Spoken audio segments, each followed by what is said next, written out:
तो welcome to techno smart. इस tutorial में आपको बताऊंगा किस तरीके से आप PHP MySQL का कनेक्शन cPanel के द्वारा कर सकते हैं। यदि आपके पास होस्टिंग डोमेन है या होस्टिंग डोमेन नहीं है, वो कंप्लीट स्टेप मैं आपको करके दिखाने वाला हूँ। किस तरीके से डेटाबेस क्रिएट करते हैं, किस तरीके से कनेक्शन होगा, किस तरीके से लोकल होस्ट से आप ट्रांसफर कर सकते हैं अपनी फाइल को लाइव सर्वर पर, या आपके पास स्क्रिप्ट है उसको आप अपलोड करना चाहते हो, उसका कनेक्शन करना चाहते हो डेटाबेस से PHP के द्वारा, तो कंप्लीट स्टेप मैं आपके लिए लेके आया हूं। तो सबसे पहली बात, आपके पास एक होस्टिंग होनी चाहिए और एक डोमेन होनी चाहिए। उसके बाद आपके पास एक cPanel होनी चाहिए। cPanel होस्टिंग आपके लिए प्रॉपर तरीके से होनी चाहिए। यदि आपके पास cPanel होस्टिंग भी नहीं है, उसका मैं कंप्लीट मैं आपको बताऊंगा, कोई दिक्कत नहीं आएगी आपके पास। फर्स्ट पॉइंट आता है, यदि आपके पास लोकल सर्वर पर अभी प्रोजेक्ट है, कोई भी लोकल सर्वर पर प्रोजेक्ट है या अपने स्क्रिप्ट है, वो किस तरीके से लेके जाएंगे। ये मेरे पास एक लोकल सर्वर पर देख सकते हैं, यहाँ पर एक प्रोजेक्ट है, कुछ भी आप ले सकते हैं। ये तो स्क्रिप्ट हो गई नॉर्मल, ठीक है। उसके बाद मेरा cPanel ये है, मैंने ओपन करके रखा हुआ है अपना प्रॉपर तरीके से cPanel। यदि आपके पास होस्टिंग और डोमेन नहीं है, तब मैं आपको बता देना चाहता हूँ होस्टिंग और डोमेन के बारे में। तो ब्लू होस्ट एक वेल नोन कंपनी है जो कि आपको होस्टिंग और डोमेन दोनों प्रोवाइड करती है। तो यदि आपको अपनी वेबसाइट को लाइव करना है, PHP MySQL कनेक्शन करना है, तो ब्लू होस्ट के द्वारा आप बिल्कुल कर सकते हैं। इसमें आपको cPanel प्रॉपर तरीके से मिल जाता है। ब्लू होस्ट हमें 2003 से सर्विस प्रोवाइड करा रही है, जो कि ट्रस्टेड है काफी। तो यदि आपको PHP MySQL का कनेक्शन करना है, अपनी वेबसाइट को लाइव ले जाना है या कोई स्क्रिप्ट को अपलोड करना है अपने सर्वर पर, तो आपके पास एक पावरफुल होस्टिंग होनी चाहिए। होस्टिंग डोमेन दोनों होने चाहिए एक साथ। यहाँ पर आप होस्टिंग डोमेन दोनों ले सकते हैं। इसमें यहाँ पर आप देख सकते हो होस्टिंग में अलग अलग पैकेजेस आपको मिल जाते हैं। Shared hosting, dedicated hosting, VPS hosting, cPanel hosting आपको चाहिए, यहाँ से आपको मिल जाएगी। इसमें SSL सर्टिफिकेट भी फ्री में मिल जाता है, CDN कैचे मिल जाता है, जिससे आपकी वेबसाइट की स्पीड काफी अच्छी हो जाती है। 24/7 हेल्प सपोर्ट मिल जाता है। यदि आपको कोई भी प्रॉब्लम आती है तो ब्लू होस्ट से डायरेक्ट कॉन्टेक्ट कर सकते हैं, कोई दिक्कत नहीं आएगी आपको। SEO टूल भी फ्री में मिल जाते हैं। मार्केटिंग टूल होते हैं ना, SEO टूल, जो कि आपकी वेबसाइट की विजिबिलिटी बढ़ाने, रैंकिंग बढ़ाने के लिए बहुत मदद करते हैं। तो SEO टूल भी इसमें फ्री में मिल जाते हैं। PHP के अलावा यदि आपको वर्डप्रेस की वेबसाइट बनानी है, कोई ई-कॉमर्स प्लेटफॉर्म बनाना है, तो इसके साथ इजीली आप बना सकते हो ब्लू होस्ट के साथ। पावरफुल होस्टिंग प्रोवाइडर होने के साथ साथ ये ट्रस्टेड वेबसाइट है, जो कि आप वर्डप्रेस ORG पे जाकर भी आप चेक कर सकते हैं। वर्डप्रेस प्लेटफॉर्म पर जाकर आप भी चेक कर सकते हैं। यहाँ पर आप देख सकते हैं ब्लू होस्ट के बारे में यहाँ पर लिखा भी है, powering over 2 million website, blue host offer ultimate WordPress platform. यहाँ पर आप प्रॉपर तरीके से यहाँ पर चेक कर सकते हैं। वर्डप्रेस भी इसको सजेस्ट करता है। तो यहाँ पर 24/7 हेल्प सपोर्ट आपको मिल जाता है, SSL सर्टिफिकेट फ्री में मिल जाता है, ईमेल मार्केटिंग टूल फ्री में मिल जाता है, CDN कैचे फ्री में मिल जाते हैं। होस्टिंग के साथ माइग्रेशन टूल आपको फ्री में मिल जाते हैं, कोई दिक्कत नहीं आती। SSD स्टोरेज फ्री में मिल जाती है होस्टिंग के साथ, जिससे आपकी वेबसाइट की स्पीड काफी अच्छी हो जाती है। तो सबसे पहले आपको एक होस्टिंग और एक डोमेन ले लेना है प्रॉपर तरीके से, तभी आप PHP MySQL का कनेक्शन कर पाएंगे। लिंक आपको डिस्क्रिप्शन में मिल जाएगी, यहाँ पर जाकर आप चेक कर सकते हो। कोई भी होस्टिंग यहाँ से ले सकते हैं, या डोमेन में जाकर अपना डोमेन कोई भी रजिस्टर करके ऐड कर सकते हैं अपनी होस्टिंग में। उसके बाद आपको एक cPanel मिल जाएगा। तो cPanel पर चलते हैं, उसके बाद मैं आपको प्रॉपर दिखाता हूँ किस तरीके से आप PHP MySQL का कनेक्शन करते हैं। तो ठीक है, मैं cPanel पर आ चुका हूँ। cPanel पर आ जाने के बाद सबसे पहला आपका काम क्या होगा, डेटाबेस क्रिएट करने का आपका सबसे पहला काम होगा। तो जस्ट आपको यहाँ पर स्क्रॉल डाउन कर लेना, मैं आपको दिखा भी देता हूँ। स्क्रॉल डाउन, यहाँ पर डेटाबेसेस है। अगर आपको नहीं मिलता है, अगर आपकी होस्टिंग में थोड़ा सा चेंजेस है, तो आपको क्या करना है, यहाँ पर सर्च कर देना है डेटाबेसेस। ऊपर आपको सर्च मिलेगा, तो यहाँ पर सर्च करते देख सकते हैं MySQL डेटाबेसेस यहाँ पर आपको मिल जाएगा। जस्ट क्लिक कर लेना है इस पे। उसके बाद क्रिएट न्यू डेटाबेस। सबसे पहले हम एक डेटाबेस क्रिएट करते हैं, जैसे लोकल होस्ट में होता है। यदि आपने लोकल होस्ट पे काम किया है, लोकल होस्ट पे एक PHP MyAdmin होता है, तो इसमें भी PHP MyAdmin होता है, पर इसमें सबसे पहले हमें डेटा को क्रिएट करना पड़ता है। तो डेटा क्रिएट कर लेते हैं। जैसे ये तो हाफ रहेगा हमारा, इसके बाद क्या रहेगा, इसमें हम ऐड कर देते हैं। तो मैं यहाँ पर ले लेता हूँ माई डेटा। तो कुछ भी आप प्रॉपर तरीके से कोई भी सिक्योर नेम ले सकते हैं, कोई दिक्कत नहीं आएगी। क्रिएट डेटाबेस, इस पे क्लिक कर देना आपको क्रिएट डेटाबेस बटन पे। क्रिएट डेटाबेस बटन पे क्लिक करने के बाद go back. Okay, go back. तो हमारा आप देख सकते हैं डेटाबेस हमारा क्रिएट हो चुका है। नेक्स्ट प्रोसेस जो आता है, यहाँ पर आप देख सकते हैं ऐड न्यू यूजर। तो ठीक है, एक यूजर और ऐड कर लेते हैं हम। माई यूजर के नेम से मैं ऐड कर लेता हूं। उसके बाद आपको प्रॉपर तरीके से पासवर्ड देना है, और ये पासवर्ड आपको यूज करना है अपनी कॉन्फ़िगरेशन फाइल में। तो इस पासवर्ड को बिल्कुल भी ना भूलें, क्योंकि बाद में हम इसका यूज करने वाले हैं। तो ठीक है, मैं कोई एक पासवर्ड बना लेता हूँ। इससे बेटर तरीका मैं आपको बता देता हूँ। पासवर्ड बनाने के लिए जैसे मैं यूज कर लेता हूँ, कुछ भी ऐसा यूज कर लेता हूँ, 123 टेक्नो SM समाटर 12। तो मैंने जस्ट ऐसे ही पासवर्ड ले लिया। तो जस्ट मैं इसको कॉपी पेस्ट कर लेता हूँ। आप टेक्स्ट एडिटर पे लिख ले ताकि बाद में इश्यू ना आए। बाद में प्रॉपर तरीके से अगर पासवर्ड नहीं देते हैं, रॉन्ग पासवर्ड दे देते हो, तो हमारा डेटाबेस कनेक्ट नहीं हो पाता PHP से। ठीक है, सो पासवर्ड मैं दे देता हूँ। Okay, very strong. यहाँ पर आप देख सकते हैं वेरी स्ट्रॉन्ग। यहाँ पर प्रॉपर तरीके से मैंने पासवर्ड बनाया। यहाँ पर देख सकते हैं कैपिटल भी लिया, डिजिट भी ले ली मैंने, स्पेशल सिंबल भी मैंने ले लिया @ यहाँ पर आप चेक कर सकते हैं। ओके, मैंने क्रिएट कर लिया। या पासवर्ड जनरेटर का भी आप यूज कर सकते हैं। यहाँ पर यहाँ से कॉपी करके मैं पेस्ट कर सकते हैं। तो क्रिएट कर देना यूजर।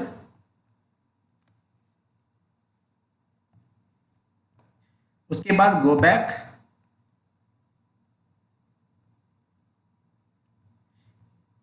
ठीक है, उसके बाद नेक्स्ट जो स्टेप आता है हमारा, ऐड यूजर टू डेटाबेस। हमें यूजर और डेटाबेस को एक दूसरे से लिंक भी तो करना पड़ेगा ना, तभी जाकर हम प्रॉपर तरीके से अपने कॉन्फ़िगरेशन फाइल में यूज कर पाएंगे। तो उसके लिए हमें क्या करना पड़ेगा, जो मेरा डेटा है ये तो मैंने पहले बनाया हुआ है, तो ये मैंने अभी क्रिएट किया माई यूजर। तो मैंने अलग यूजर बना लिया। आप क्या कर सकते हैं, एक यूजर से मल्टीपल डेटाबेस भी आप लिंक कर सकते हैं या अलग अलग यूजर बना सकते हैं, कोई दिक्कत नहीं आएगी आपको। और ये डेटाबेस अपना सेलेक्ट कर लिया मैंने। ऐड पे क्लिक करना है आपको। उसके बाद all privilege, make changes, go back, tick करके अपने गो बैक कर देना है। तो अब मैं स्क्रॉल डाउन करूंगा। तो जैसे कि आप देख सकते हैं माई डेटा, ये पूरा मेरा डेटाबेस का नेम हो गया, ये मेरा यूजर नेम हो गया, और पासवर्ड जो मैंने क्रिएट किया था, और होस्ट होगी हमारी लोकल होस्ट। ये तो मेरा यहाँ पर काम खत्म हो जाता है। तो मैं एक न्यू टैब में ओपन कर लेता हूँ इसको, cPanel को, क्योंकि मुझे बाद में इसकी नीड होगी। तो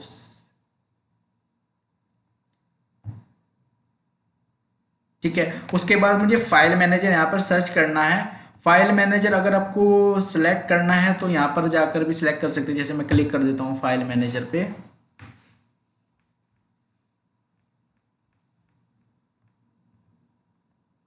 पब्लिक HTML हमारा क्या होता है, वेबसाइट का रूट फोल्डर होता है। ठीक है, इसके अंदर अगर आपको कोई फोल्डर क्रिएट करते हैं, उसके अंदर अपलोड करते हैं, तो आपकी URL किस तरीके से होगा मैं आपको दिखा देता हूं।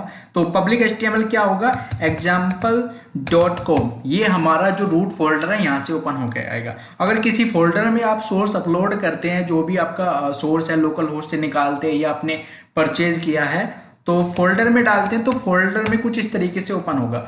तो रूट फोल्डर में अगर आपको वेबसाइट को डालनी है, जैसे example.com, आपने अपनी URL डाला और ओपन हो गई फट से, उसके लिए आपको क्या करना है, जैसे यहाँ पर आप चेक कर सकते हैं, यदि आपके पास स्क्रिप्ट है या लोकल होस्ट में आपने वर्क किया, प्रॉपर तरीके से वर्क किया, वहां पर आपका सोर्स है। सपोज करो ये मेरी स्क्रिप्ट है, कोई भी स्क्रिप्ट है, ये मेरी लोकल होस्ट पर प्रॉपर तरीके से चल रही है। आप देख सकते हैं प्रॉपर तरीके से, मैं आपको चेक भी करा देता हूँ इसको। हेलो, ठीक है, 1 2 3 जो भी है मैं चेक करा देता हूँ प्रॉपर तरीके। ये कोई भी स्क्रिप्ट है, आप एग्जाम्पल के लिए हम ले रहे हैं, तो इसमें हमें डेटाबेस में मिल जाएगा लोकल होस्ट से, या आपका कोई भी सोर्स है।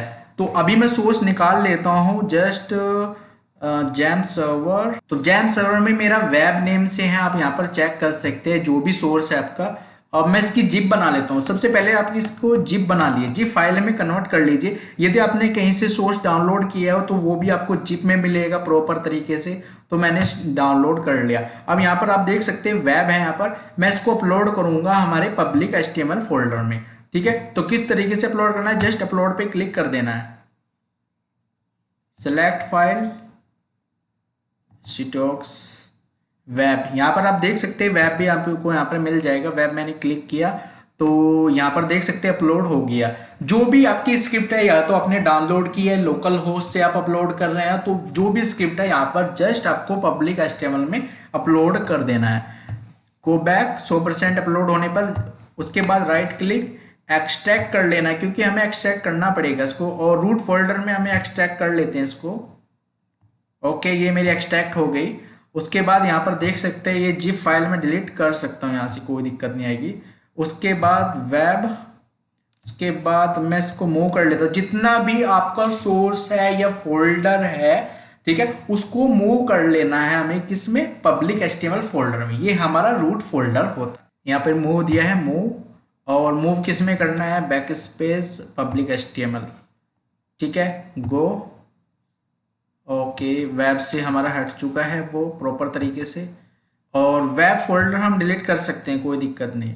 अब हमारा जितना भी सोर्स होगा, फोल्डर होगा, जो भी प्रोजेक्ट का सोर्स है, फोल्डर है, जो भी है, हमें पब्लिक एचटीएमएल में अपलोड कर दे, मतलब मूव कर दिया एक्सट्रैक्ट करने के बाद, ठीक है। जो भी फोल्डर हो, फोल्डर भी हो सकता है किसी प्रोजेक्ट में, फाइल्स भी हो सकती है, तो वो सभी प्रॉपर तरीके से इसमें मूव कर लेना पब्लिक एचटीएमएल में, ठीक है। प्रॉपर तरीके से आपको ये फर्स्ट टाइम कर लेना।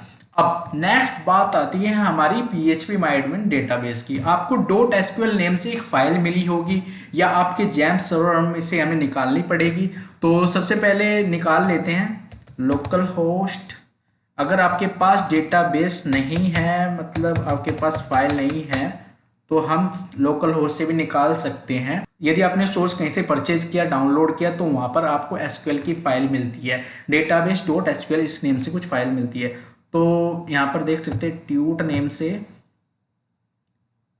से है, और मैं इसको एक्सपोर्ट कर लेता हूँ। अगर आपके पास लोकल सर्वर पर है फाइल्स डेटाबेस की, तो उसे जस्ट आपको एक्सपोर्ट कर देना है, एक्सपोर्ट। ये देखिए .sql के नाम से आपके पास कोई ना कोई फाइल्स हो, तो यदि नहीं है तो लोकल होस्ट से भी आप निकाल सकते हैं। तो मैंने निकाली tut.sql, ठीक है। अब मुझे क्या करना है, अब मुझे यहाँ पर सर्च करना है phpMyAdmin, या आप स्क्रॉल डाउन करके phpMyAdmin देख सकते हैं, उस पर क्लिक कर देना है आपको। ये ओपन हो रहा है। अब हमारा सेम काम क्या होता है, लोकल होस्ट जैसा सेम काम हो जाता है, ठीक है। तो मैंने क्या क्रिएट किया था, ये वाला डेटाबेस मैंने यहाँ पर क्रिएट किया था। तो अदर डेटाबेस जितने भी आप क्रिएट करोगे 1 बाय 1 यहाँ पर आते जाएंगे, ठीक है। सो हमें क्या करना है, लोकल होस्ट से एक्सपोर्ट किया, तो यहाँ पर क्या करना पड़ेगा, हमें इंपोर्ट करना पड़ेगा। इंपोर्ट, कौन सी फाइल इंपोर्ट करनी, यहाँ से चूज कर लेते हैं, या आप ड्रैग एंड ड्रॉप करके इस फाइल पर लाकर छोड़ दीजिए, ठीक है। सक्सेस, यहाँ पर जब तक सक्सेस मैसेज ना हो थोड़ा वेट कीजिए। अगर आपका डेटा ज़्यादा होगा तो थोड़ा टाइम ले सकता है, ठीक है। हो गया सक्सेस, और उसके बाद मैं दोबारा से क्लिक करता हूँ माई डेटा पे। ओके, हो गया। उसके बाद अगर आप वैसे चूज करें, चूज फाइल किया, उसके बाद गो पर क्लिक कर देना है, यदि आपने इस तरीके से किया। अगर आपने ड्रैग एंड ड्रॉप से किया तो वो ऑटोमेटिक हो जाएगा, कोई दिक्कत नहीं आएगी। तो आप देख सकते हैं मेरा डेटाबेस लाइव पे आ चुका है, ठीक है। अब हमें इसके कनेक्शन करने, किस तरीके से कनेक्शन होंगे, ठीक है। तो आपको एक कॉन्फ़िगरेशन फाइल मिली होगी, डेटाबेस कनेक्शन करने की एक फाइल बनी होगी जिसमें स्ट्रिंग होती है कनेक्शन फाइल की। तो जैसे मेरी कॉन्फ़िगरेशन फाइल इस तरीके से है, ठीक है, उसको एडिट पे रखना है, आपको एडिट पे रख लेना है। एडिट पर रखने के बाद उसके बाद आपके पास होस्ट का वेरिएबल होगा, यूजर का वेरिएबल होगा, या कोई कांस्टेंट हो सकता है, ऐसा कोई नहीं, कांस्टेंट हो सकता है, पासवर्ड हो सकता है, डेटाबेस नेम हो सकता है, या तो ये वेरिएबल्स हो सकते हैं या कांस्टेंट हो सकते हैं। तो उससे कोई फर्क नहीं पड़ता, सिर्फ आपको इनकी वैल्यू पे ध्यान देना है। तो होस्ट हमारी क्या होगी, लोकल होस्ट ही। लोकल होस्ट पे भी हमारी होस्ट लोकल होस्ट ही होगी, और लाइव पे भी हमारी होस्ट लोकल होस्ट ही होगी। ओके, मैं थोड़ा जूम कर लेता हूँ प्रॉपर तरीके से। ओके, उसके बाद डेटाबेस यूजर। तो डेटाबेस यूजर आपको कहां से मिलेगा, मैं आपको बता देता हूं। यहां पर डेटाबेस यूजर, ओके, जब मैंने क्रिएट कराया था डेटाबेस, तो यहां पर डेटाबेस यूजर नेम क्या था हमारा, तो डेटाबेस यूजर आपको मिल जाएगा, देख सकते हैं ना, ये हमारा डेटाबेस यूजर है, ठीक है। तो इसको कॉपी कर लेना है, कॉपी। उसके बाद कनेक्शन फाइल में आपको जाना है, डेटाबेस यूजर, तो रूट को हटा देना है, जस्ट पेस्ट।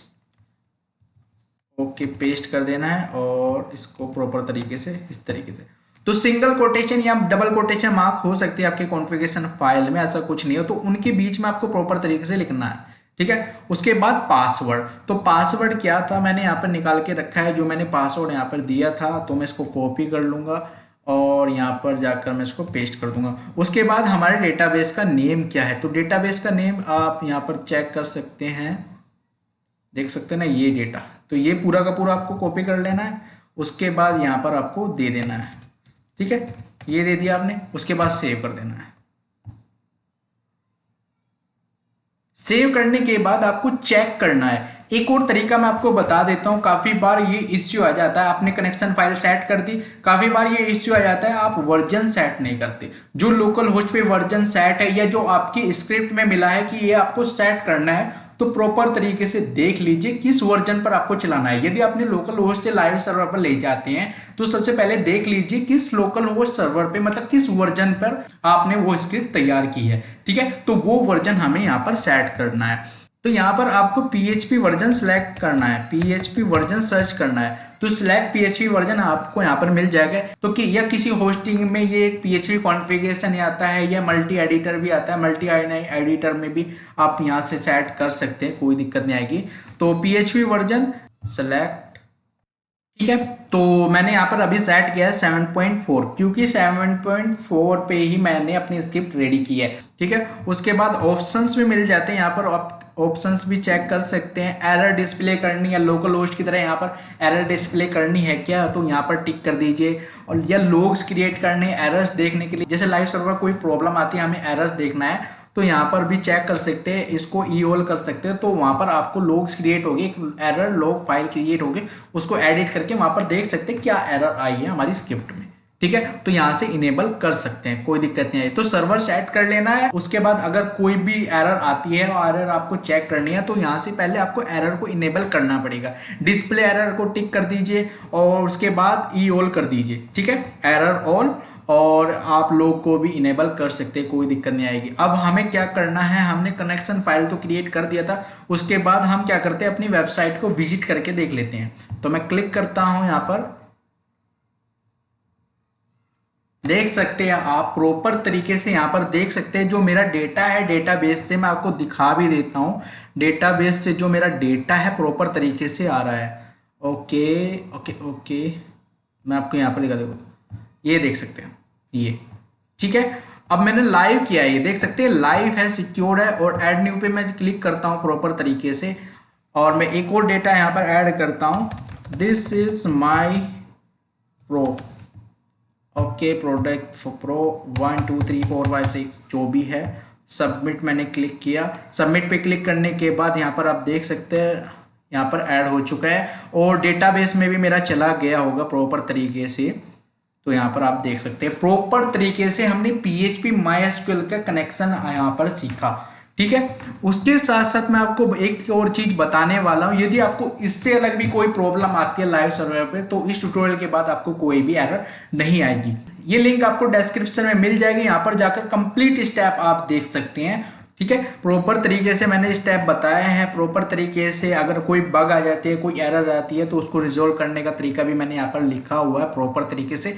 ये लिंक भी मैं डिस्क्रिप्शन में दे दूंगा, यहाँ पर आप जाकर प्रॉपर तरीके से मिल जाएगा आपको। और जो सोर्स कोड मैंने यहाँ पर लाइव करके दिखाया ना, अगर आपको चेक करना है इंस्टॉलेशन से पहले, अपना जो प्रॉपर आपने बनाया इंस्टॉलेशन से पहले, तो यहाँ पर भी आपको प्रॉपर तरीके से ये सोर्स भी आपको यहाँ पर मिल जाएगा, जो प्रोडक्ट्स वाला है ये आपको मिल जाएगा। और यहाँ पर बताया गया है अलग अलग तरीके से कि यहाँ पर एरर्स को कहाँ पर इनेबल कर सकते हैं। अलग अलग होस्टिंग में थोड़े चेंजेस हो सकता है, ऐसा कुछ नहीं, कहीं पे PHP कॉन्फ़िगरेशन हो सकता है PHP वर्जन सेलेक्ट करने के लिए, कहीं पे यहाँ पर PHP वर्जन हो सकता है, कहीं पे मल्टी PHP INI एडिटर हो सकता है। तो ये अलग अलग होस्टिंग में थोड़ा चेंजेस हो सकता है, ऐसा कुछ नहीं है, सभी होस्टिंग में ये सब मिल जाता है, कोई दिक्कत नहीं है। मल्टी PHP मैनेजर हो सकता है जहां से आप वर्जन सेट कर सकते हैं, या PHP वर्जन हो सकता है। तो ये सभी चीजें मैंने इस ट्यूटोरियल में दी है। यदि कुछ भी प्रॉब्लम आती है तो यहाँ पर आप कमेंट भी कर सकते हैं, यदि कुछ भी प्रॉब्लम आती है तो नीचे कमेंट कीजिए। यदि आपको वीडियो अच्छा लगा तो सबसे पहले वीडियो को एक लाइक कर दीजिए, चैनल को सब्सक्राइब करना बिल्कुल भी ना भूलें। और यदि आपको कोई भी प्रॉब्लम आती है तो नीचे कमेंट कीजिए, तो मैं वहां पे आपको रिप्लाई दे दूंगा, कोई दिक्कत नहीं आएगी आपको इसमें। तो सबसे पहले एक लाइक कर दीजिए, चैनल को सब्सक्राइब करना बिल्कुल भी ना भूले। और सक्सेसफुली अपना PHP MySQL कनेक्शन करने के लिए आप यहाँ से डोमेन और होस्टिंग ले सकते हैं। मैंने अभी जो cPanel यूज किया है वो ब्लूहोस्ट का ही यूज किया है, और आप देख सकते हैं कोई भी प्रॉब्लम नहीं आई है मुझे। तो लिंक आपको नीचे डिस्क्रिप्शन मिल जाएगी, वहां से जाकर अपना डोमेन और होस्टिंग आप प्रॉपर तरीके से ले सकते हैं। जो भी आपका सोर्स है या लोकल होस्ट से जो मूव कर रहा है सक्सेसफुली आप अपलोड करके उसको यूज कर सकते हैं, अपनी वेबसाइट लाइव कर सकते हैं, कोई दिक्कत नहीं आएगी आपको। यदि फिर भी कुछ भी प्रॉब्लम आती है तो नीचे कमेंट कीजिए, मैं आपको वहां पे सॉल्यूशन दे दूंगा। होस्टिंग और डोमेन की लिंक मैंने डिस्क्रिप्शन में दी है, जाए वहां से जाकर आप होस्टिंग डोमेन ले सकते हैं। तो thanks for watching, please like share and subscribe और मिलते हैं नेक्स्ट ट्यूटोरियल में। Thank you.